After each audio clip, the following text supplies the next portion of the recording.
Good morning, January 27th. True strength. He said to me, "My grace is sufficient for you, for my strength is made perfect in weakness. Therefore, most gladly I will rather boast in my infirmities, that the power of Christ may rest upon me." 2 Corinthians chapter 12, verse 9.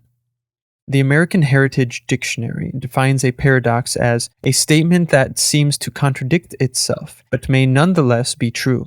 And the New Testament gives us several good examples. We receive by giving, we live by dying, and we become great by becoming small. Oh, I love all the biblical paradoxes. They are powerful and profound. These are all teachings of Christ. It is better to give than to receive. If you want to live, you must die, take up your cross and follow him. He says, if you want to be great in the kingdom of heaven, you must become the least of these, the servant of all. One of the most important paradoxes for Christian living is found in the Apostle Paul's experience with weakness and strength.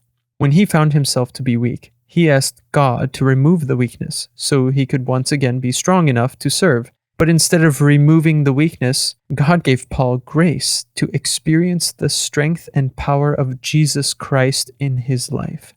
It was when Paul was willing to be humanly weak that he was in the right place to experience the strength of Christ. And therein lies the paradox. We become strong in Christ as we recognize our own human weakness and depend more on him and less on ourselves. Today, exercise, eat healthily, sleep well, but remember that your true strength is the strength of Jesus. Real true faith is man's weakness, leaning on God's strength. D.L. Moody.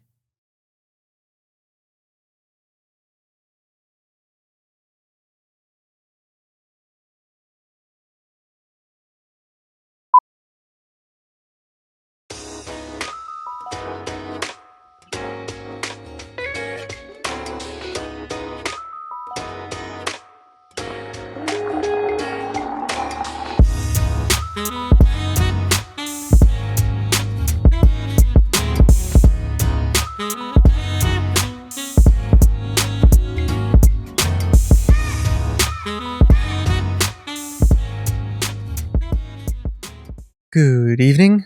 Meditate on noble things. Whatever is true, whatever is noble, whatever is right, whatever is pure, whatever is lovely, whatever is admirable, if anything is excellent or praiseworthy, think about such things. Philippians chapter 4, verse 8. It is all too easy to allow the sordidness of life to taint your personality. Because we live in a world where the accepted norms are not the standards of God, it is tempting to set lower spiritual goals that conform to popular opinion, but then you no longer experience the joy and strength of the indwelling Christ.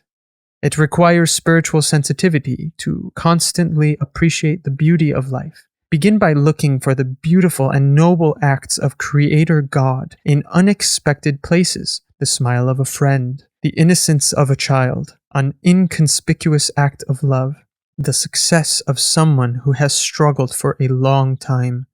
In numerous ways, you will begin to be aware of the wonder and beauty of life. One of the greatest gifts is when, through the grace of God, you develop the ability to distinguish between that which is base and offensive and that which is noble and beautiful. In choosing Christ, you open your life to beauty, nobility, and truth.